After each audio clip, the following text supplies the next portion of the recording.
ஹாய்ங்க. தோசை சாப்பிட்டு போர் அடிச்சிருச்சா? அப்போ இந்த சின்ன வெங்காய கார தோசை ட்ரை பண்ணி பாருங்கள். காரம் சாரமாக சூப்பராக இருக்கும். வாங்க எப்படி பண்ணுறதுன்னு பார்க்கலாம்.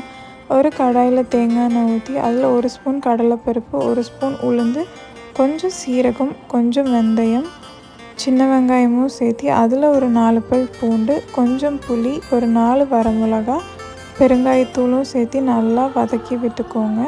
அது நல்லா வணங்கினதுக்கப்புறம் நம்ம ஒரு மிக்ஸி ஜாரில் போட்டுக்கலாம். மிக்ஸி ஜாரில் போட்டதுக்கப்புறம் தேவையான அளவுக்கு உப்பும் சேர்த்துக்கலாம்.